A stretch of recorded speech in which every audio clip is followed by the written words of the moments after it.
Dice así: como se acercaba el tiempo de que fuera llevado al cielo, Jesús se hizo el firme propósito de ir a Jerusalén.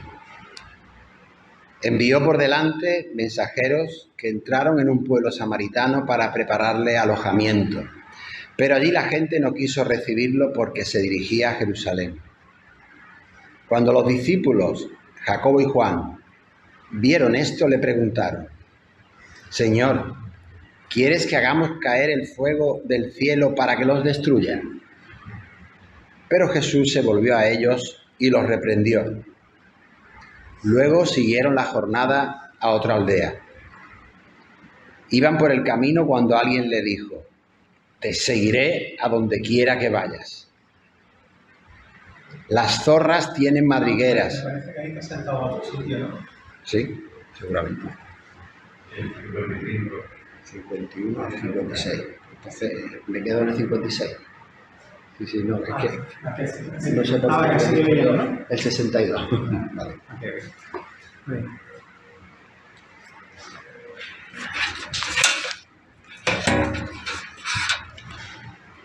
Sí, del 51 al 56. Si queréis tener la Biblia delante, mejor, ¿no?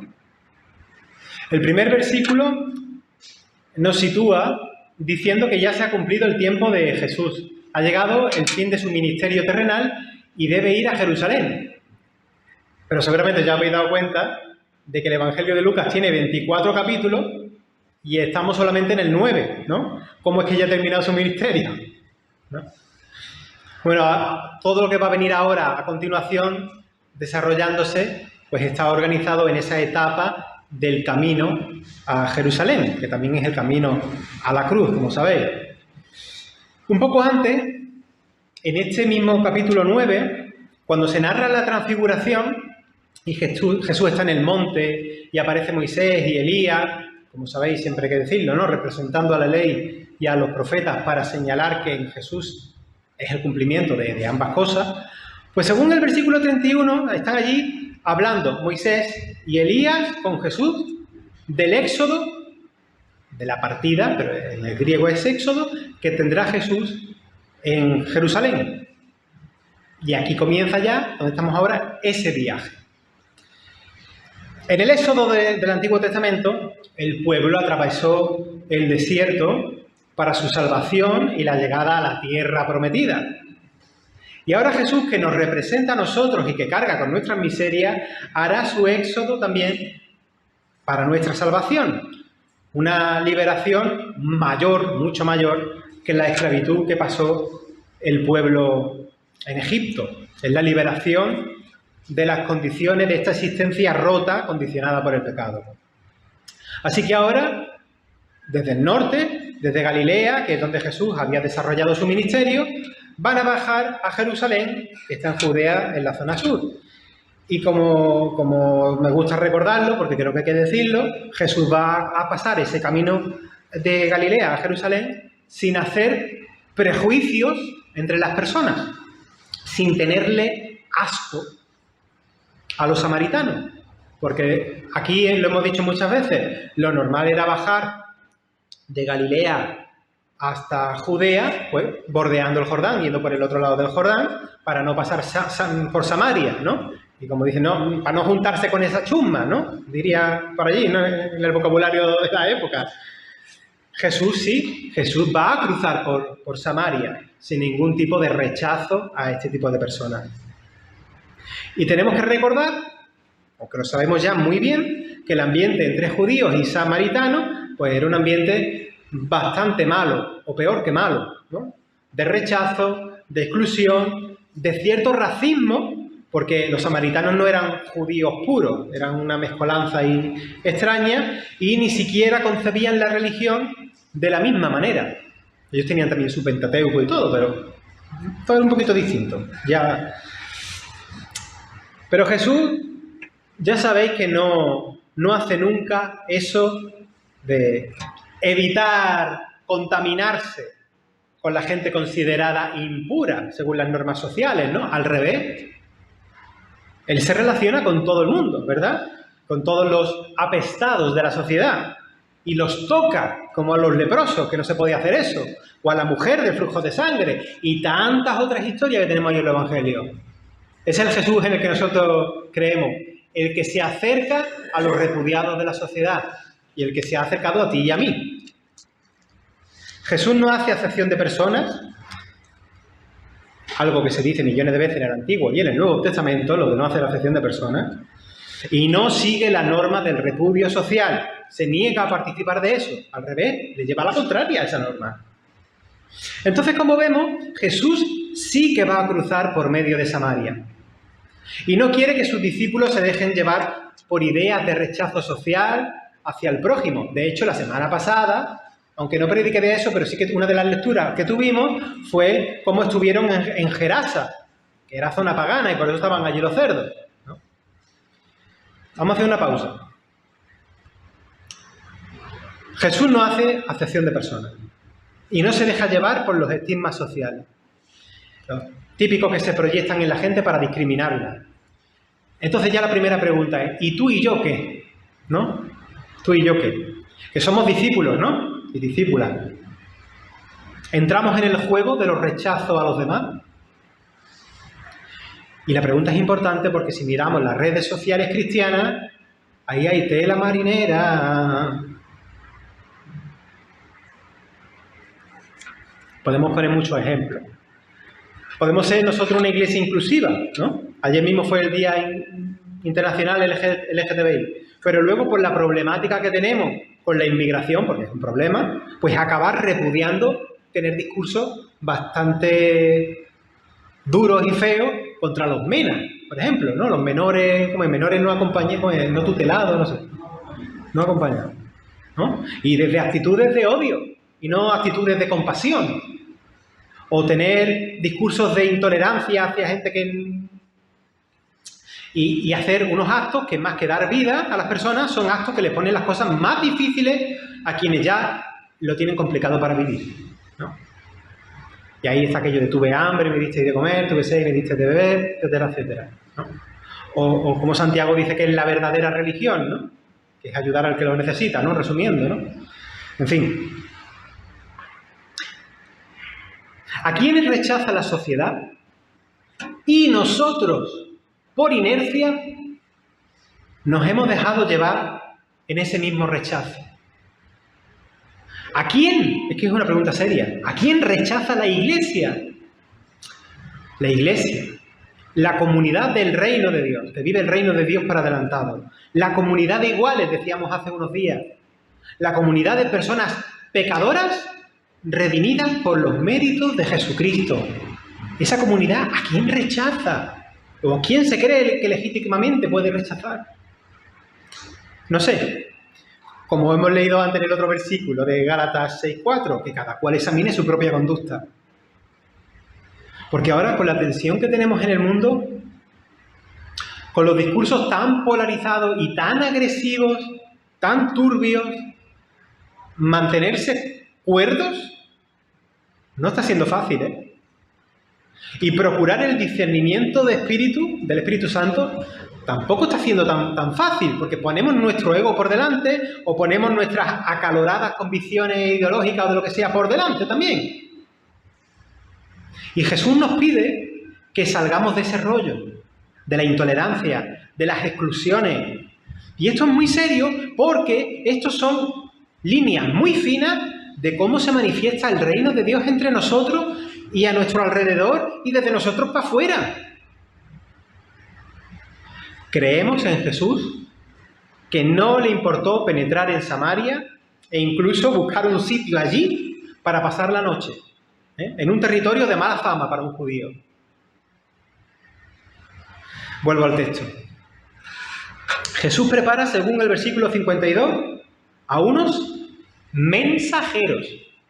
No sé, esta versión que hemos leído que pone, la nueva versión internacional, en la Reina Valera es mensajero. ¿Mensajeros también? Ah, sí, perdón. No sé, Pablo, ¿tú tienes el texto o estás mirando otro? Versículo 52.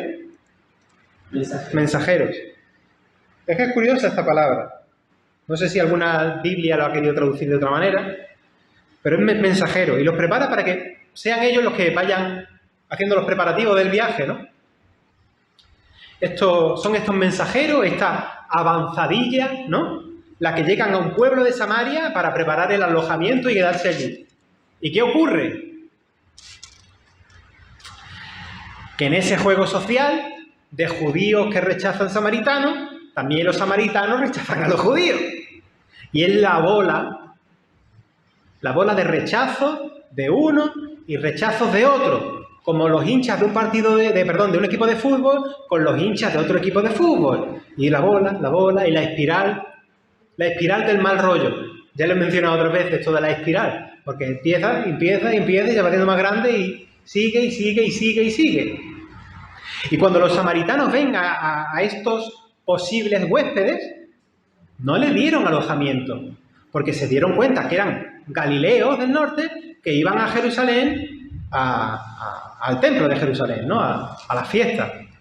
Y ellos, como vemos por este pasaje, por ese pasaje de Jesús con la samaritana en el pozo, pues ellos no creían en el templo de Jerusalén como la sede principal de adoración. Ellos tenían su monte, en el pasado también hubo ahí un templo. Bueno, pues aquí se usa la palabra mensajero para este tipo de personas que hacen estos preparativos. No les llama encargado, mensajero. Y de esta manera se habla de estos discípulos que tenían que hacer los preparativos en Samaria. Y así también nos hace ver que no todos los mensajeros, nos incluimos nosotros como mensajeros, no todos los mensajeros que preparan el camino al Señor tienen buena acogida. Hazte a la idea de eso. No siempre se comienza con un buen fruto. A veces incluso tú puedes sembrar la semilla, pero luego ni siquiera vas a ver qué va a ocurrir ahí. No te dejan ver si crece. Y para este mundo de guerra, de rechazos, de exclusivismo, de polarización, de enfrentamiento, de fanatismo, además con el truco de deshumanizar al que no es de tu grupo, de tu equipo, de tu forma de pensar. Oye, este pasaje es muy interesante, ¿eh? No hay nada nuevo bajo el sol. Lo que aquí aparece nos sirve también ahora. Pero es serio, ¿eh? La luz del mundo y la sal de la tierra, tú y yo, tenemos que marcar diferencias. Pero lamentablemente los cristianos nos dejamos arrastrar demasiado por lo que ya hay, por la inercia del odio, y como decía antes, lo tenemos en las redes sociales, que cuando uno, como no te ven la cara, tú ahí te sueltas todo el veneno que puedes, ¿no? No siempre damos un buen testimonio del Evangelio. ¿Te sorprende? A veces apartamos los frutos del Espíritu y damos pie a las obras de la carne, que también se han leído hace un momento, en el otro pasaje de Gálatas. Y ahí, que siempre nos aprendemos más de memoria, o no sé, o nuestra memoria llega nada más que la parte del principio, la parte de en medio del final, ahí habla de enemistades, pleitos, iras, contiendas, disensiones, envidia, homicidio, ¿verdad? Y hay un texto joánico que dice que homicidio es ya tú odias a tu hermano, ya eres homicida, o sea, de la marinera. Repito, que no siempre damos un buen testimonio del Evangelio y que a veces se usa el Evangelio como excusa para propagar cosas que no son, cosas que son sistemas del anticristo, vamos a decirlo así, tan serio, porque es lo contrario. Tenemos que dejar que el Señor trabaje en nosotros, que nos moldee, que no significa, porque yo de adolescente escuchaba tantas cosas que decía que deja que el Señor trabaje en ti, me daba como un poquito de, ¿sabe? Como, ¿esto qué significa? ¿Esto es que me va a hacer tontito o algo así? No, tontito no es. Más bien al revés. Nos reímos, pero es que se escuchan cada cosa y a veces se enseñan las cosas de una manera que, bueno, no es ser ilusos, al revés. Mira estos discípulos de Jesús, comisionados a preparar alojamiento en Samaria. ¿Qué les pasa? Reciben rechazo, lo viven en carne propia. lo experimentan. Oh, y no vea la mala leche que les entra. Muy humano, ¿no? Hay que reconocer, si fuésemos nosotros también nos hubiera entrado la mala leche, ¿no? Es muy humano, la indignación, la rabia, pero cuidado con el paso que puede ir después, ¿no? El odio. Fíjate, es que es muy curioso porque ellos vuelven con su maestro Jesús. Qué privilegio tenían, ¿eh? De caminar con Jesús, de escuchar a Jesús todos los días, de ver cómo era la actitud de Jesús. Pero desde el cabreo por el rechazo que han experimentado, las palabras que ellos tienen no son de personas que están todo el día escuchando a Jesús, ¿eh? De su corazón brota un deseo que tenemos muy presente, sino por las noticias. Ellos quieren que esos samaritanos que no le han recibido, que le han rechazado, que les han expulsado, que se vayan de allí, ellos quieren que para esos samaritanos que caigan fulminados, ¿no? Quieren que sean bombardeados por fuego del cielo. En esa época no existían los misiles, no había bombas. Pero qué ilustración tenemos aquí más increíble, ¿eh? ¡Qué fuerte! Lo que tenemos aquí en el versículo 54, en la boca de Santiago o Jacobo, como aparezca en vuestra versión, y Juan, los hijos del trueno. Ya sabemos por qué se les llamaba los hijos del trueno, ¿eh? Porque por esa boca soltaban ahí tempestades. Señor, ¿quieres que mandemos que caiga fuego del cielo? O un rayo del cielo, o un meteorito del cielo, lo que ellos estuvieran pensando, ¿no? Hoy serían misiles. ¿Y qué hace Jesús? Se volvió y los regañó. Y en algunos manuscritos, que creo que son bastantes, no lo sé, tendría que mirarlo, se añade el contenido de la regañina, que es: vosotros no sabéis de qué espíritu sois, ¿qué estáis diciendo? No sabéis de qué espíritu sois. Porque vosotros estáis funcionando no desde el reino de Dios, que teóricamente ya se encuentra entre vosotros, además tenían allí a Jesús, vaya. Pero no están funcionando desde el reino de Dios, sino desde la lógica del reino de este mundo. No estáis en el espíritu, sino en la carne, en el yo, en el ego, en la vieja naturaleza, en las obras de la carne que hemos leído antes. Así no es. Y estamos en unos tiempos muy complicados. Vuelvo otra vez a la frase de Gálatas, que cada cual examine su conducta y que nos dejemos trabajar por el Señor, que repito, que no es dejarnos ser unos tontitos, ¿eh? ¿De qué espíritu sois, Señor? Y lo decimos y podemos estar muy claros, porque tenemos nuestra confianza en el Señor y descansamos en el Señor, pero cuando hago rechazos, odios, fobias, exclusiones, acepción de personas, ¡ay! ¿De qué espíritu soy? Los discípulos no querían romper la espiral de violencia y de rechazo. Ellos querían una bomba de Hiroshima, que les cayera a los samaritanos. ¿Y sabéis qué? Que somos evangélicos. ¿Sabéis qué? Ellos tenían la justificación bíblica y teológica para hacerlo y para decirlo. Porque se podían amparar en un pasaje del Antiguo Testamento, del segundo libro de Reyes, donde Elías hace caer fuego del cielo y mata a un capitán con 50 hombres, y luego al rato viene otro capitán con otros 50 hombres y caen fulminados con fuego del cielo. Tenían ahí su justificación bíblica. Desde la rabia y el odio, con la Biblia en la mano puedes justificar lo que te salga de las narices, perdonadme que lo diga así. Incluso desear la muerte de unas personas que, si lo miramos un poquito como nosotros podemos hacer, que ni somos judíos ni samaritanos, podemos decir, es que son víctimas de un sistema, ¿verdad?, de esa espiral, ¿no?, de esa violencia, del pecado estructural, o como quieras llamarlo, donde se sigue la lógica de tú me rechazas, yo te rechazo, tú me rechazas, yo te rechazo. ¿no? Hay que romper la espiral y no alimentarla.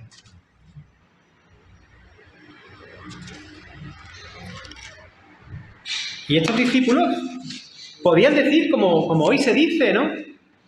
Como hacemos nosotros los evangélicos, pero es que esto es bíblico, ¿no? Es que es bíblico, míralo, ¿no? Bombardear con fuego del cielo, pues aquí lo tiene, es legítimo. Pero no es así, no es así. Ellos no saben de qué espíritu son con estos deseos, con estas actitudes del corazón. Y estas palabras de Jesús son desafiantes a todos nosotros que nos creemos muy bíblicos, ¿verdad? Y que vamos siempre con la Biblia y decimos, a ver, y esto, y... Porque se puede usar la Biblia para mal, y sucede, lo sabemos, lo sabemos. Que no se nos olvide nunca que Jesús, también esto es como un principio evangélico, ¿no? Yo diría que cristiano en general, ¿no? Pero en nuestra tradición evangélica lo tenemos. Que no se le olvide nunca que Jesús, que Jesucristo es nuestro principio hermenéutico, nuestro principio para interpretar las Escrituras. Miremos siempre a Cristo cuando echemos la vista atrás, ¿vale? ¿Cuándo viste tú a Jesús mandando fuego del cielo? ¿No? O en las controversias que tuvo tan duras con los escribas y fariseos y saduceos y este y el otro, ¿viste a Jesús sacar la metralleta? ¿No? Pero digo, lenguaje figurado, ¿no? Miremos a Jesús. ¿Tuvo palabras de confrontación? Por supuesto que las tuvo, porque hay cosas que hay que decir que no. Pero el Señor nos llama a un cambio de actitud, a una conversión, a un arrepentimiento, ¿no?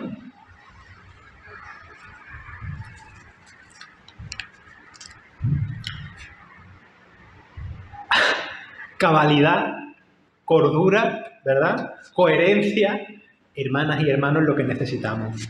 Porque somos agentes de la gracia. Si la rechazan, pues sacúdete el polvo de las sandalias y prueba en otro sitio. No te dejes llevar por la espiral del odio. Rómpela.